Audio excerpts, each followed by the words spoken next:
Salut les amis. J'espère que vous allez bien. Bienvenue dans ce nouvel épisode. Aujourd'hui, on fait la présentation de notre camping-car. Ça y est. Et d'ailleurs, il s'appelle comment? Ah bah non. Ah, bah on ira à la fin de l'épisode. fin. On ira à la fin. Un petit peu de suspense, hein, ça fait pas de mal. Donc je vais vous présenter un petit peu la structure générale, on va dire un peu partie technique. Et puis après, c'est Marina qui prendra le relais pour vous montrer l'intérieur. Ouais, on fait comme tout le monde. En fait, on change pas. Hein. Les basiques quoi. Ouais, on garde des bonnes choses. Monsieur à l'extérieur, madame à l'intérieur. À l'ancienne. Allez, à tout de Alors, on suite. monte ça.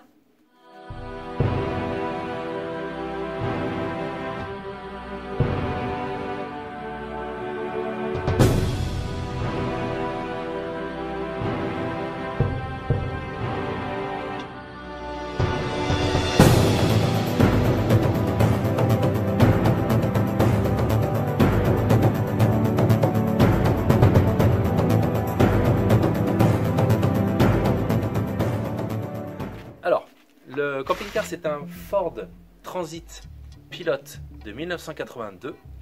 C'est un 2,4 litres diesel.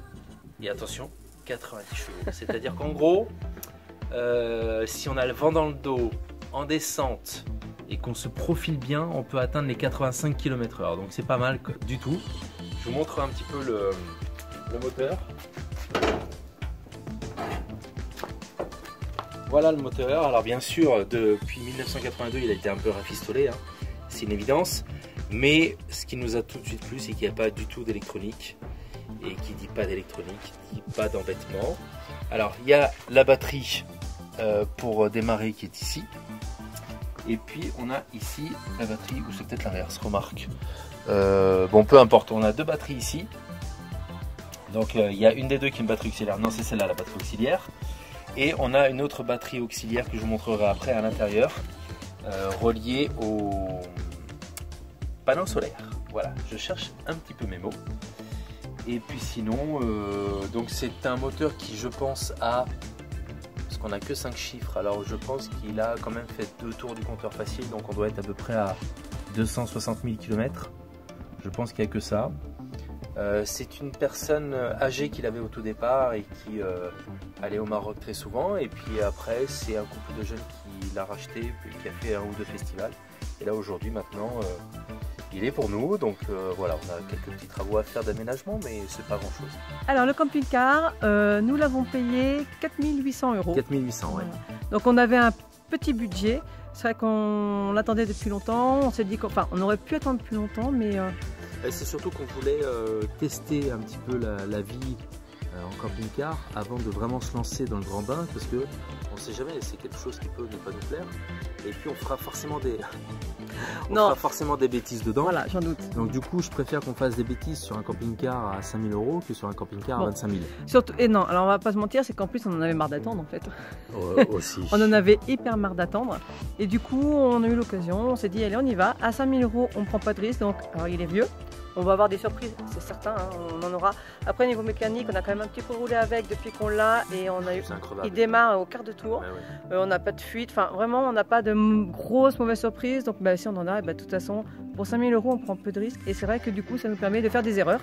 C'est surtout, voilà, l'entretien est très vite fait. Alors, moi, je suis pas un grand connaisseur, mais j'ai vu déjà 2-3 mécanos sur le moteur et ils ont tous été unanimes. Ils m'ont dit, par exemple, changer la courroie de distribution et le bac à eau, il y en a pour 1 heure quoi. Donc voilà, tellement tout est accessible, tout est simple.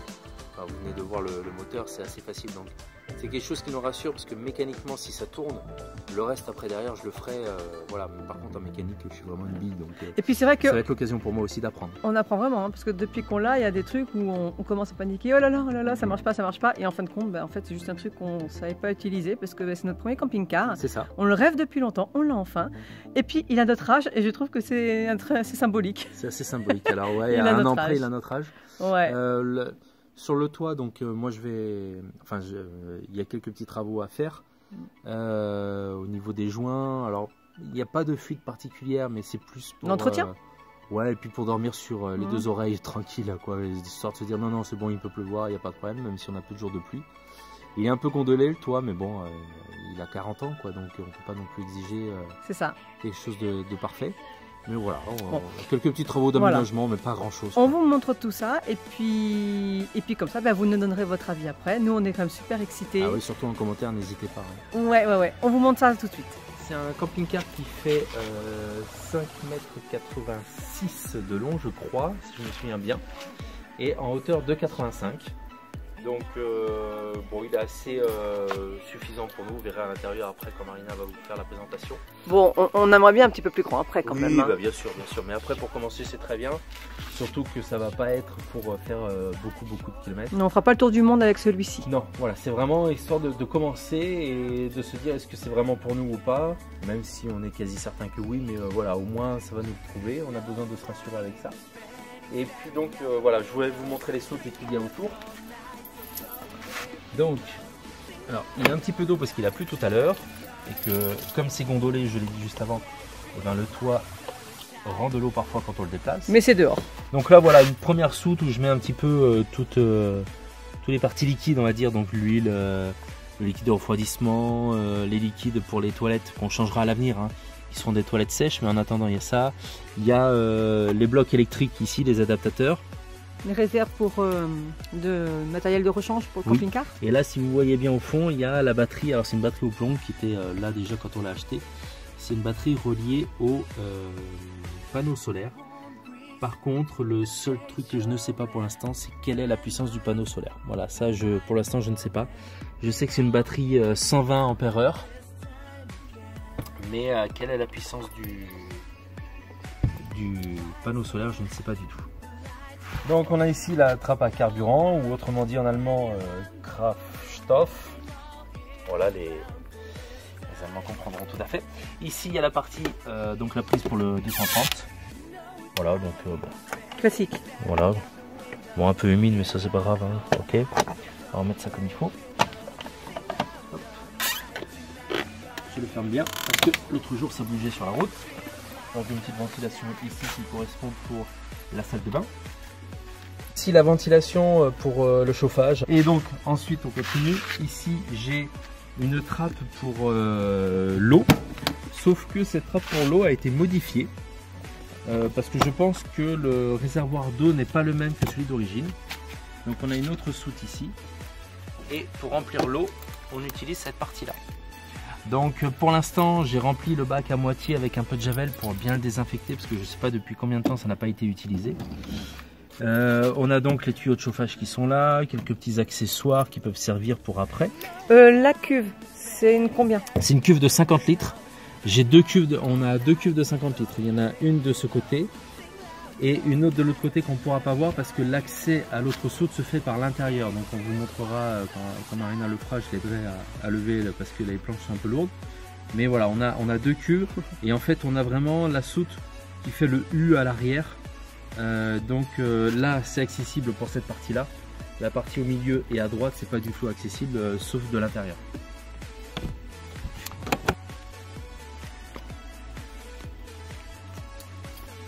Donc on a la chance avec d'avoir un attelage ici.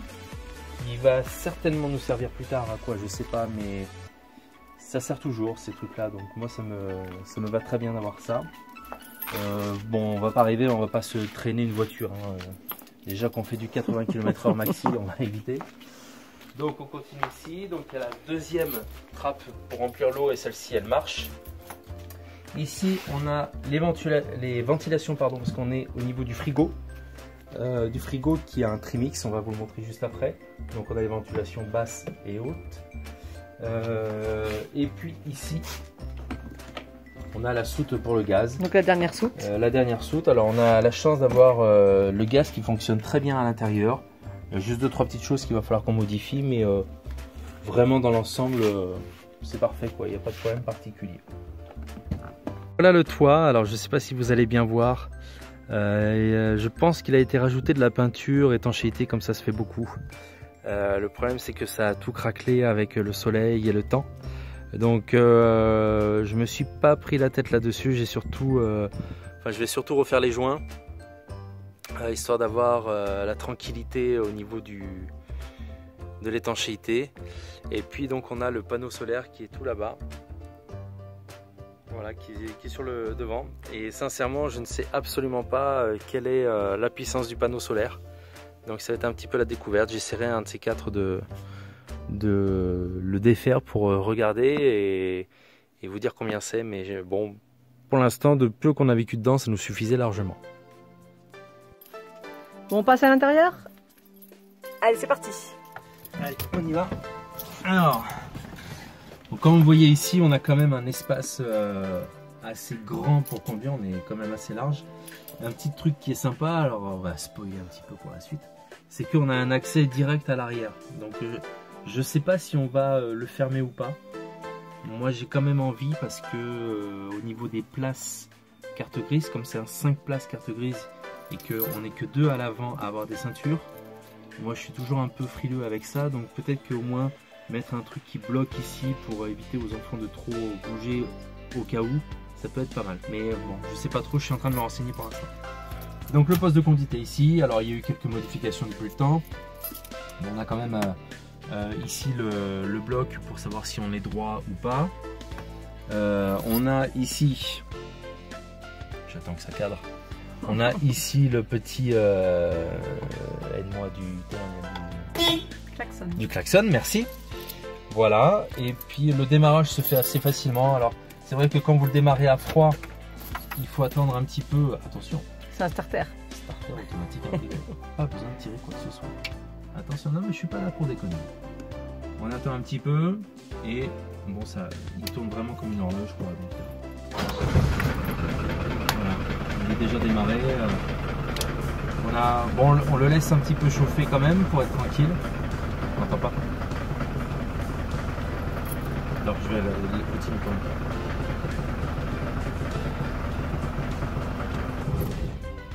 Voilà, donc j'ai rééteint pour qu'on puisse bien l'entendre. On le laisse quand même un petit peu tourner au démarrage pour être tranquille, histoire que le moteur soit vraiment chaud quand on démarre et qu'il n'y ait pas de petits à-coups. C'est une boîte 4 vitesses avec marche arrière, attention, avec une bague, ça rigole pas, vous l'avez ici là, le petit plan. Et puis voilà. Bon, il faut quand même savoir une chose, c'est que quand le moteur est en route, on ne s'entend plus. Ouais, mais voilà. Ça a du bien, j'ai pas à t'écouter. Donc, allez, voilà, sort. Non, voilà. Donc c'est un peu fatigant, mais bon, comme je dis, hein, le camping-car va bien presque 40 ans, donc voilà. Tout est d'époque et donc voilà, on ne s'entend pas, on a du mal à se parler. Bon ben voilà, on l'a pas payé cher, mais après le plus important honnêtement, c'était vraiment de ne pas avoir d'infiltration, que le moteur tourne bien. Donc après, une fois que tout ça va, ben, les petits trucs à côté, si on s'entend pas, c'est pas grave, on se parle pas et puis c'est tout. De toute façon, le but c'est de vivre lentement, donc du coup on fait des petits trajets. Ben voilà de l'autre côté. Mais comment fais-tu, Julien? Je sais. Il fait les questions-réponses, hein. Ouais, je sais. Bon, on finit de vous montrer la cabine et puis après on passe à l'arrière tout de suite.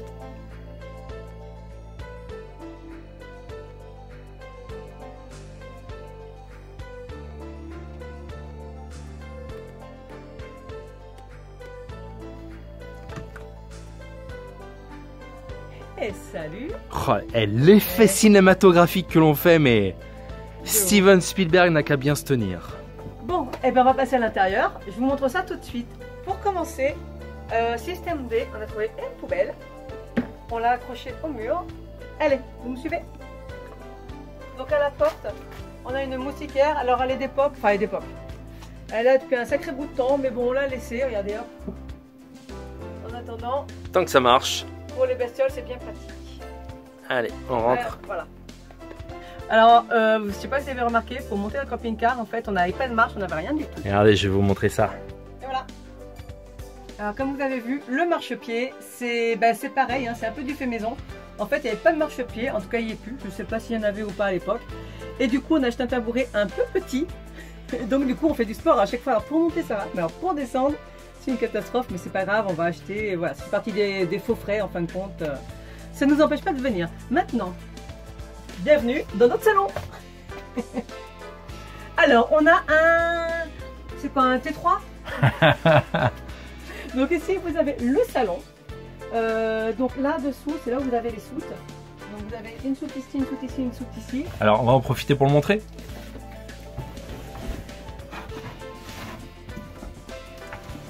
Voilà. Donc là, on a la deuxième cuve de 50 litres. Et on a à côté la pompe ici. Alors c'est une pompe, je sais pas combien elle fait de pression. Elle va jusqu'à 1,5 bar, donc c'est parfait. C'est exactement ce qu'il nous faut, c'est largement suffisant.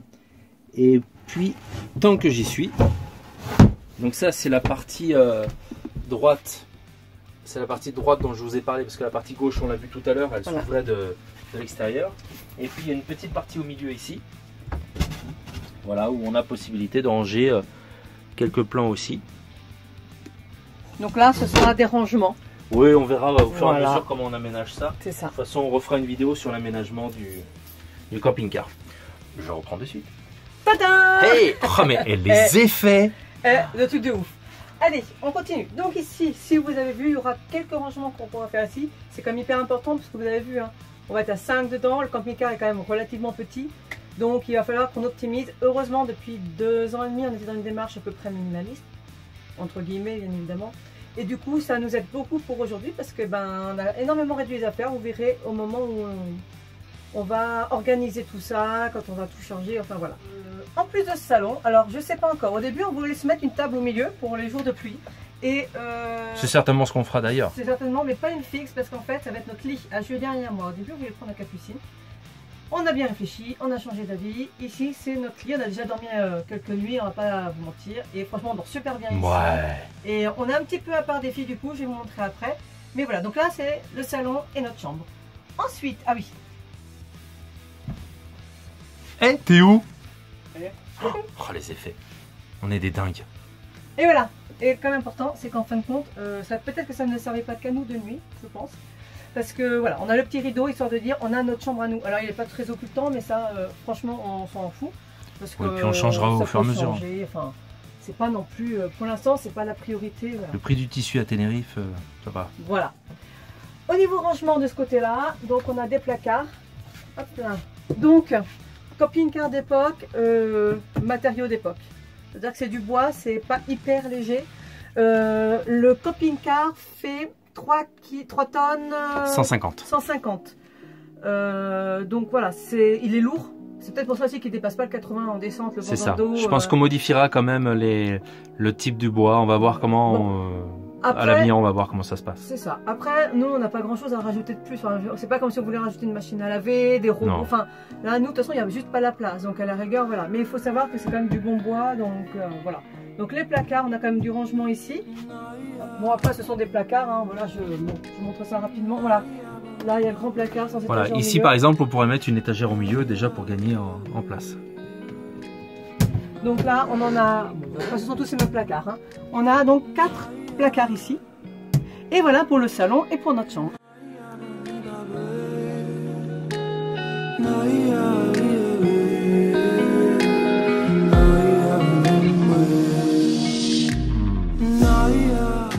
Et ensuite on passe côté cuisine. Alors le côté cuisine, on va commencer par les placards, on est dans le sujet.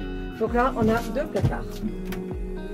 Alors là c'est absolument pas, mais alors pas du tout optimisé. À mon avis, on va tout péter. Ce qu'il faut savoir, c'est qu'en fait, quand on a pris le camping-car, ici, là, donc là, vous voyez, ça fait un bloc, là, vide. Et en fait, ici, on avait un chauffe-eau, donc d'époque, gaz, chauffe-eau gaz, qui était vraiment d'époque, celui-ci. Je crois que c'est celui d'origine à la base. Et c'est pour ça que vous avez aussi les petits écarts de peinture ici, parce que, en fait, les gens avaient repeint avec le chauffe-eau autour. Et vous avez donc 3 entrées ici. Donc, vous avez le gaz qui est ici. Et vous avez l'eau froide et l'eau chaude. Donc nous on a commencé un petit peu à faire quelques travaux.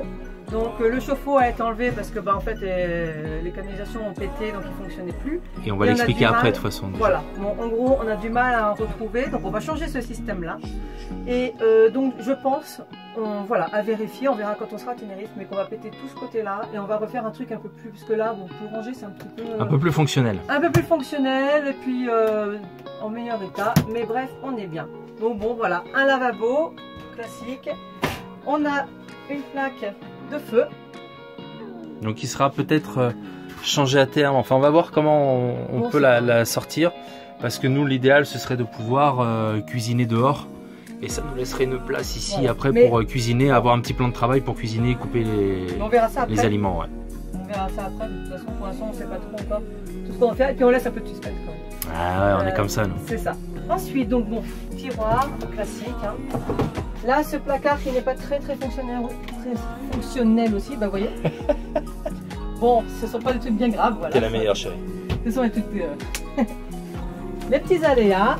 Donc voilà, le placard, vous voyez ici.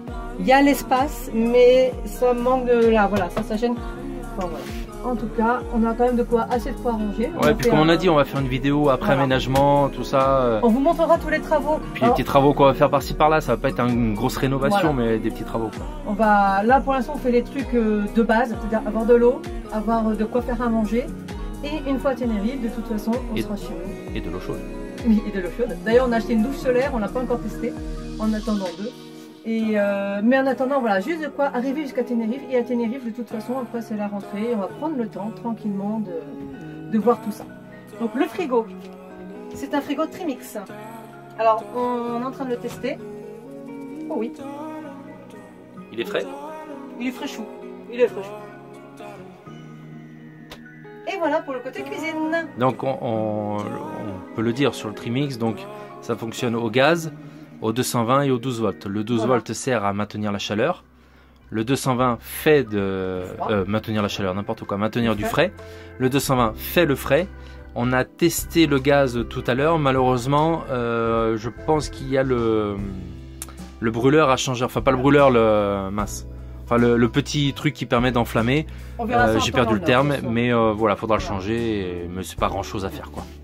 Okay. Surtout pour un ancien plombier. Donc, le chauffage. Comme on vous disait, il y a peu de chances qu'on s'en serve. Parce que même si on fait un tour d'Europe avec celui-ci, enfin un tour d'Europe. Le tour d'Europe, ce sera plus France, tour Espagne. Péninsule. Ouais, voilà. Parce qu'on va pas aller trop loin. Enfin, j'en doute, on sait pas, on verra. Mais voilà, donc, mais bon, pour l'instant, on garde le chauffage. Et puis, on peut pas le louper. Hein, couleur assortie au coussin. D'époque. Non, plus sûr. Le placard, penderie. Alors, croyez-moi, 3 enfants dedans, j'ai testé, ça passe. Et ouais. Il y a 2 ans et demi, ce serait pas passé. Mais là, ça passe. Donc, je suis hyper contente. Ensuite, on passe. Alors, on va continuer de ce côté-là. Donc ici, c'est là où sont les filles quand on conduit. Alors, il faut savoir, comme a dit Julien tout à l'heure, c'est que c'est un camping-car qui date de 1982. Et avant 1900, je sais plus avant quelle date, 80... oh non, même avant. Enfin, les très vieux camping-cars n'ont pas de ceinture. Ouais. Donc, c'est une carte grise 5 places. Mais par contre, il n'y a que des ceintures à l'avant. Donc, c'est vrai qu'au début, bon, là-bas, je suis pas trop chaude. Maintenant, il ne dépasse pas le 81. On fera pas le tour du monde avec, on va rester, enfin voilà. Donc du coup, de toute façon, on va faire avec, on n'a pas le choix. On n'a pas le droit de rajouter des ceintures surtout. Donc les filles se mettent ici quand on roule. Et c'est en même temps, voilà, pour manger. Voilà. Je vous montre ça. Voilà, donc ici, les filles se posent là quand on roule.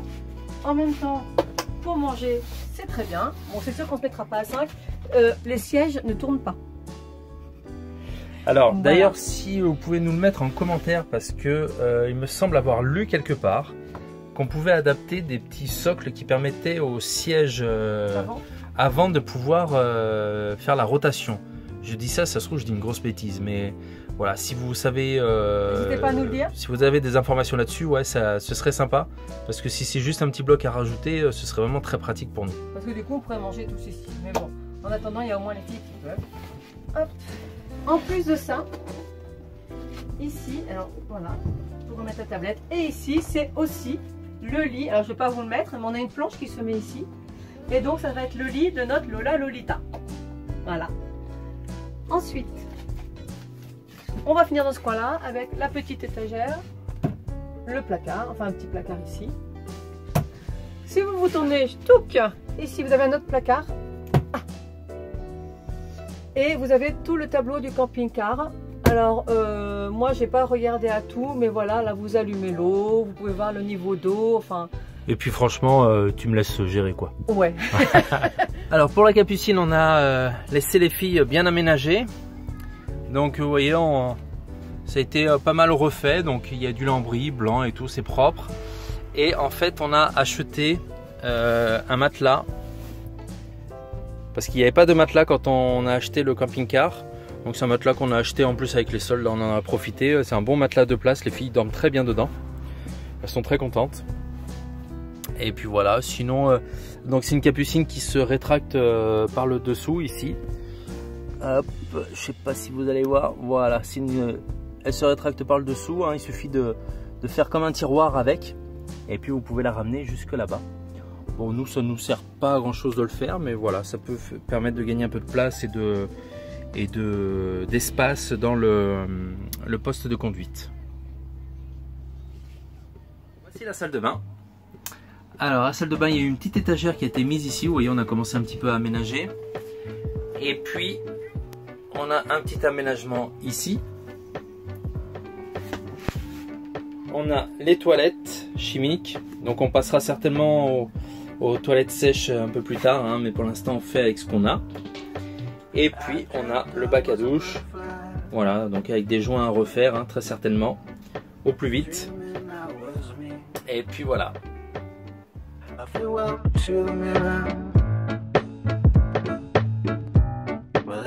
Donc voilà pour l'intérieur, on a 3 lanterneaux. On a 3 lanterneaux pour avoir de la luminosité. Il y en a un ici. Voilà. Un en dessus de la capucine que tu avais vu tout à l'heure. Un ici, au-dessus de la chambre de Lola. Et un au-dessus de la capucine. Et puis le petit plus qui, enfin, chose qu'on ne demandait absolument pas, mais bon là, on va en profiter, c'est la télé. Nous avons la télé. Et alors la question piège que j'aime bien poser à Marina, peux-tu nous l'installer pour montrer? Alors attends, je prends le relais, je te le passe. Hey, elle fait. Alors ici en fait c'est tout bête, hein, c'est un petit taquet qu'il y a. Marina elle n'ose pas y toucher, c'est pour ça, mais il suffit de tirer ici. Et puis la télé descend.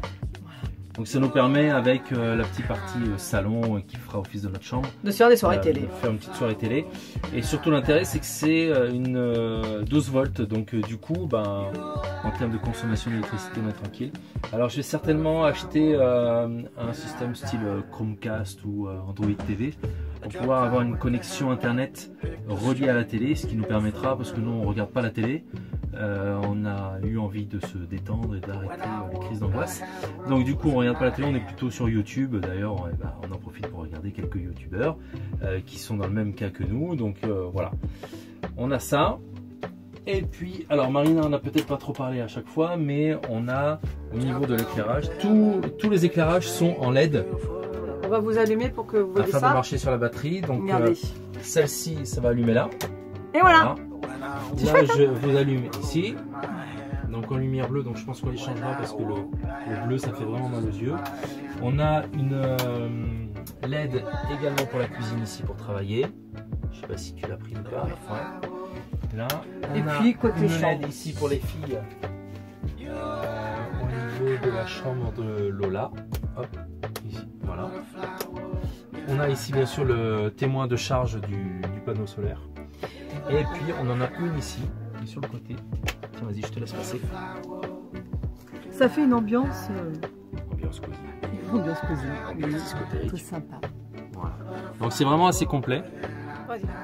C'est vraiment assez complet. Et donc je reprends pour ici. Donc on a ici ce qui permet de mettre en route la pompe à eau. On a les témoins un petit peu pour le 230 s'il y a besoin. Et notamment ici par exemple.